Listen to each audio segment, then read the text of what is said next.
स्वागत है आप सभी का बड़ी खबरों में। मैं हूं अजय और इस वक्त की बड़ी तस्वीर आ रही है जोशी मठ से, जहां पर पीपल कोठी के पास पहाड़ का एक हिस्सा टूटकर बद्रीनाथ नेशनल हाईवे पर आ गिरा।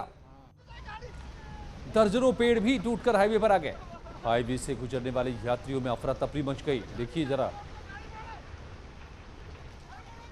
किस तरह से पलक झपकते ही पहाड़ का हिस्सा आकर सामने सड़क पर आ गिरा।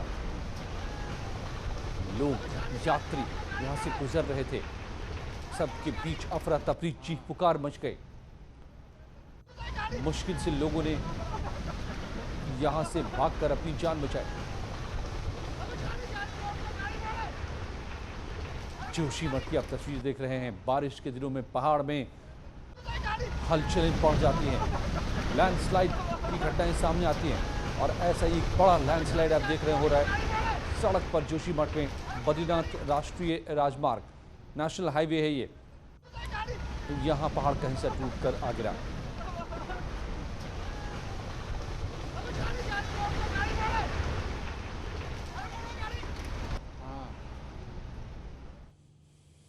और लखनऊ से बड़ी खबर है, 50,000 का इनामी अजय सिंह गिरफ्तार किया गया है। पाकिस्तानी हैंडलर्स के संपर्क में था अजय, हवाला के जरिए पैसों की लेन देन करता था। 2018 में एटीएस ने किया था गिरोह का खुलासा। 2018 में एटीएस ने 6 आरोपियों को पकड़ा था और इसी गिरोह का सदस्य है ये अजय सिंह। एटीएस को 3 साल से थी अजय की तलाश। फर्जी पेपर से बैंक में खुलवाते थे खाते, बैंक में हवाला के जरिए आता था पैसा।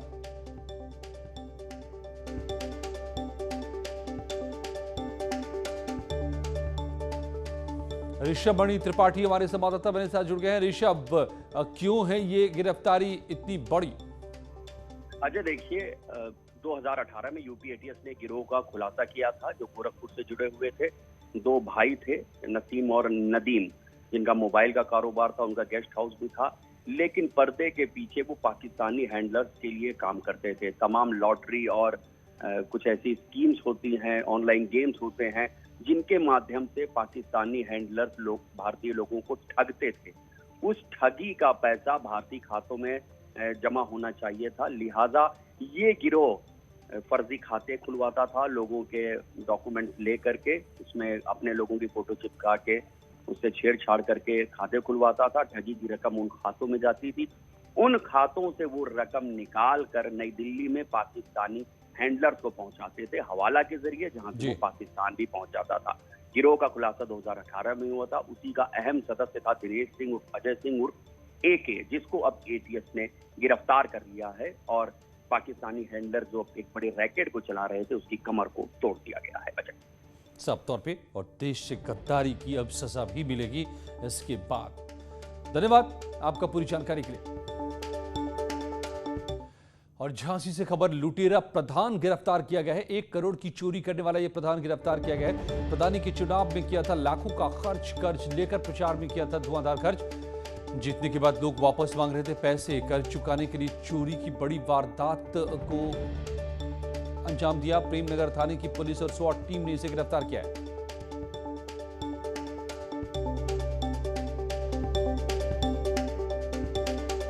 लुटेरा प्रधान गिरफ्तार किया गया है झांसी से। प्रधानी का चुनाव कर्ज लेकर जीता, लड़ा जीता, लेकिन पैसे चुका नहीं पा रहा था, तो लूट की वारदात। तथ्यों को जाना, पहचाना, एफआईआर दर्ज करी और फिर उसके बाद में इन्वेस्टिगेशन के दौरान ये तथ्य निकल के आया कि जो वादनी कह रही थी वही सच है। माननीय प्रधान जी के द्वारा अपनी चोरी के कृत्य को छिपाने के लिए इस तरह के अपहरण की झूठी साजिश रची। पुलिस ने पूरा 25 लाख रुपया बरामद कर लिया है और जो लगभग 1.5 किलो सोना है वो भी बरामद किया है। इसमें प्रधान जी के एक भाई हैं जो अभी वांछित हैं। शेष जो विधिक प्रक्रिया है उसको पुलिस संपन्न करे। और कई फिल्मों में अभिनेता के तौर पर काम कर चुके विकास श्रीवास्तव को सुल्तानपुर पुलिस ने हिरासत में लेकर थाने ले गई। बताया जा रहा है कि भोजपुरी फिल्म में शूटिंग के दौरान विकास ने शराब पीकर हंगामा शुरू कर दिया था। पुलिस ने विकास का मेडिकल कराया जिसमें शराब पीने की पुष्टि हुई। सुल्तानपुर शहर में इन दिनों भोजपुरी फिल्म प्रथा की शूटिंग चल रही थी और इसी फिल्म में काम कर रहे अभिनेता विकास श्रीवास्तव भी यहां पहुंचा था। बीती रात शराब पीकर विकास ने हंगामा किया, मारपीट की। बवाल बढ़ता देख लोगों ने पुलिस को बुलाया और मौके पर पहुंची पुलिस ने विकास को पकड़कर इसे थाने ले गए। पुलिस ने 151 में चालान करने की बात कही है। विकास जी एक फिल्म में काम करते हुए अभिनेता बताए जाते हैं और बीती रात ये थाने में काफ़ी ड्रिंक की हुई हालत में आए और इन्होंने आते ही थाने पर काफ़ी उत्पात मचाया और ये बोले कि मेरे भाई को बुलाओ, मैं उसको यहीं गोली मारूंगा। इनकी मानसिक स्थिति ठीक नहीं थी। इनका मेडिकल कराया गया है जिसमें शराब पीना पाया गया है और आज इनका 151 में चालान किया जा रहा है। बाराबंकी में अंतिम संस्कार को लेकर एक ही परिवार के दो पक्षों में जमकर मारपीट हो गए। दोनों पक्षों के बीच लाठी डंडे भी चले। 2 लोग इसमें गंभीर रूप से घायल हो गए। पुलिस घायलों को अस्पताल भेजकर अपनी निगरानी में अब शव का अंतिम संस्कार कराया। थाना ये पूरा मामला सतरिक थाना इलाके के बहादुरपुर गांव का है। यहां पर राम उजागर यादव की दादी सुमित्रा देवी का निधन हो गया था और जब वो शव का अंतिम संस्कार करने आए थे तो उन्हीं के चचेरे भाइयों ने इसका विरोध किया और इसी के बाद ये मारपीट शुरू हो गई। सोशल मीडिया पर वीडियो भी वायरल हो रहा है। पुलिस का कहना है कि 10 लोगों के खिलाफ केस दर्ज कर लिया गया है और उनके खिलाफ कार्रवाई भी होगी। हमारी दादी जी खत्म हो गई थी और हम अपने खेत में अपनी दादी को जलाने के लिए ले जा रहे थे। हमारे परिवार के ही हमारे चाचा और हमारे दादा के लड़के मिलकर अचानक हमला कर दिया। क्या कोई विवाद हुआ था? क्या पहले से विवाद था आपका? पहले से हमारे घर के पास में कुछ जगह उनकी है, उसका कोर्ट केस चल रहा है, उसी का विवाद था। वहाँ कर ज़मीन पे जो हम मिट्टी जलाने ले जा रहे थे जलाने लाश को, वहाँ पर कोई विवाद नहीं है। वो हमारी ही ज़मीन है, हमारे ही नाम है। और कासगंज में एक वीडियो वायरल हो रहा है जिसमें कुछ दबंग प्रेमी जोड़े को रास्ते में पकड़कर पिटाई करते दिख रहे हैं। आरोप है कि दबंगों ने वीडियो बनाकर सोशल मीडिया पर वायरल कर दिया, जिसके बाद लड़की ने सुसाइड कर लिया। पुलिस ने 6 नामजद आरोपियों के खिलाफ केस दर्ज किया है। एसपी ने कहा है कि फरार आरोपियों की गिरफ्तारी के लिए 5 टीमें दबिश दे रही हैं। कोतवाली सदर क्षेत्र का ये मामला। इस वीडियो के ऊपर कार्रवाई करते हुए जो महिला है उसके पिताजी से तहरीर हम लोगों ने ले ली है, प्राप्त कर ली है। उसमें लगभग 6 लोग नामजद है। पंजीकृत तहरीर, इनकी जो तहरीर है वो पंजीकृत की जा रही है। मेरे द्वारा टीमों का गठन करके 5 टीमें इसमें लगाई गई है और सभी लोगों के अरेस्टिंग के लिए प्रयास चल रहे हैं। आजमगढ़ जिले के शहर कोतवाली में सभासद के पति पुनीत राय की दबंगई का वीडियो वायरल हो रहा है। वायरल वीडियो में सभासद जमीन पर कब्जे का विरोध करने वाले शख्स की पिटाई करता दिख रहा है। इस मामले में पीड़ित युवक ने शहर कोतवाली में सभासद और उसके गुर्गों के खिलाफ शिकायत दर्ज कराई। फिलहाल पुलिस मामले की छानबीन में जुटी है। पुनीत राय का भाई आया और मेरे पे हाथ उठाने लगा, तो उसी पे मुझे हाथ उठाया, मारा भी। मेरा सोने का चैन भी था गले में। मैं पहनता हूँ 10 ग्राम का, वो भी मेरा चैन भी पता नहीं कहाँ गायब हो गया। मेरा चैन भी गायब हो गया। इसके बाद मैं वहाँ से गया। वाराणसी के सारनाथ थाना इलाके के सलारपुर गांव में 2 लेखपाल और 2 कानून गो के 7 दबंगों ने मारपीट की। बताया जा रहा है कि 2 लेखपाल और 2 कानून गो अधिकारियों के निर्देश पर जमीन नापने गए थे। दबंग इसका विरोध कर रहे थे। पिटाई का ये वीडियो सोशल मीडिया पर वायरल हो रहा है। सदर तहसील में तैनात लेखपाल और कानून ने सारनाथ थाने में आरोपियों के खिलाफ केस दर्ज कराया है। पुलिस आरोपियों की अब तलाश कर रही है।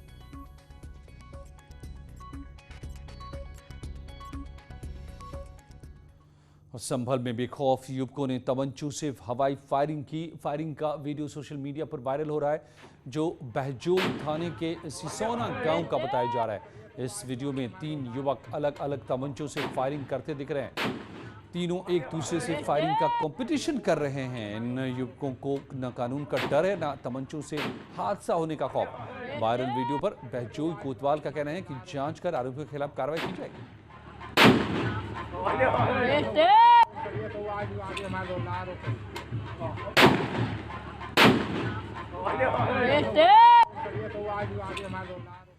चंदौली में 3 अलग अलग थाना क्षेत्रों में हुए मुठभेड़ के दौरान एक ही रात में 4 वांटेड बदमाश गिरफ्तार किए गए।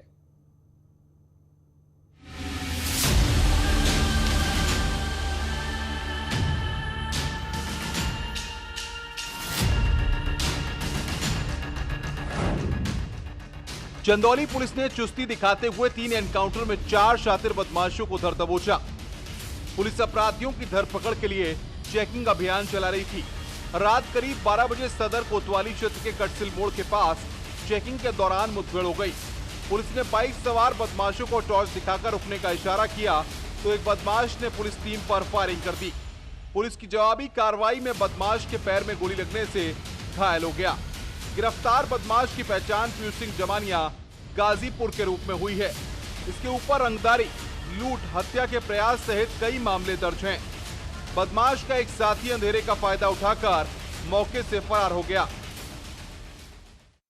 चेकिंग के दौरान हम 3 अलग अलग थाना क्षेत्रों में ये आत्मरक्षा कार्रवाई में इन चारों को गिरफ्तार किया गया है चोटिल अवस्था में, जिन पर जब ये फायरिंग कर रहे थे तो ये जवाबी फायरिंग इन पर हुई है। साथ में ही कैश भी बरामद हुआ है जो लगभग 2 लाख के करीब है कुल मिलाकर के इन सभी से। शातिर अपराधी पीयूष का इलाज जिला अस्पताल में चल रहा था। फरार दूसरे बदमाश के साथ रात 2 बजे सकलडीहा इलाके में मुठभेड़ हो गई। घेरेबंदी के दौरान अपराधी सकलडीहा पुलिस टीम पर फायरिंग कर भागने की फिराक में था, लेकिन पुलिस की जवाबी कार्रवाई में बदमाश कृष्णानंद विश्वकर्मा भी गोली लगने से घायल हो गया। इसके ऊपर कई संगीन अपराधों में केस दर्ज है और इस पर 25,000 रुपए का इनाम था। कल इस गैंग के कुछ मेंबर्स को हमने पकड़ लिया था, तो उनके द्वारा हमको सटीक सूचना मिली और टेक्निकल सर्विलांस भी हम लगा सके। इस पर हमको ये पता लग गया था कि ये लोग आज यहाँ आएंगे, रात में रुक करके और सुबह फिर किसी बड़ी घटना को अंजाम दे सकते हैं। तो इस पर हमने चेकिंग करी। तीसरा एनकाउंटर मथीला रोड के पास चेकिंग के दौरान हुआ। जब एक मोटरसाइकिल पर सवार 2 लोगों को रुकने का इशारा किया गया तो वो दानापुर की तरफ भागने लगे। सूचना के बाद दानापुर पुलिस ने घेराबंदी कर दी। बदमाशों ने पुलिस टीम पर फायरिंग करना शुरू कर दिया। गोली लगने से सिपाही रुपेश कुमार दुबे घायल हो गए। पुलिस की जवाबी कार्रवाई में बिहार निवासी इनामी बदमाश अरुण कुमार और गोपाल सिंह गोली लगने से घायल हो गए। चंदौली से न्यूज़ 18 के लिए नितिन गोस्वामी की रिपोर्ट। लौटते हैं कुछ ही पलों में और खबरों के साथ।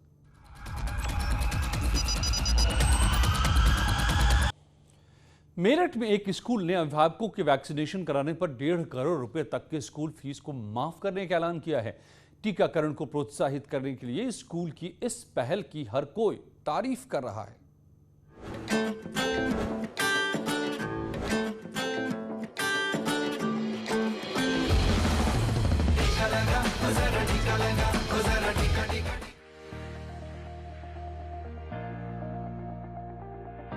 मेरठ का वेद इंटरनेशनल स्कूल इन दिनों पूरे सूबे में चर्चा के केंद्र में है। इस स्कूल के चेयरमैन अजीत कुमार ने वैक्सीनेशन को प्रोत्साहित करने के लिए एक बेहद अच्छी पहल की है। स्कूल प्रबंधन ने टीकाकरण को प्रमोट करने के लिए ऐलान किया है कि जो भी अभिभावक वैक्सीनेशन करवाएंगे उनके बच्चों को स्कूल की फीस में 42% से लेकर 67% तक की छूट दी जाएगी। वैक्सीन जो लगवा के आएंगे उन्हें तत्काल छूट दे दी जाएगी और ये हम अपनी फीस पे 8 माह से लेकर 5 माह तक की फीस में छूट दे रहे हैं सर। वेद इंटरनेशनल स्कूल प्रबंधन के इस फैसले से जहां अभिभावक बेहद खुश हैं, वहीं स्कूल के चेयरमैन अजीत कुमार का कहना है कि कोविड-19 के चलते कईयों ने अपनों को खोया है और कई अभिभावकों के काम धंधे पर बुरा असर पड़ा है और वो कतई ये नहीं चाहते कि किसी भी परिस्थिति में बच्चों की पढ़ाई में रुकावट आए। उनका कहना है कि स्कूल के बच्चे और उनके अभिभावक परिवार की तरह हैं, इसीलिए ये उनका कर्तव्य है कि वो बच्चों की पढ़ाई का ख्याल रखें। इतना ही नहीं, स्कूल प्रबंधन का दावा है कि स्कूल फीस में रियायत के साथ साथ प्रबंधन बच्चों को पढ़ाई के लिए ऑनलाइन क्लासेस भी दे रहा है। आज हमारे संस्थान बेहद दिक्कत में हैं और कम से कम 50% संस्थान बंद होने के बंदी की कगार पे हैं सर।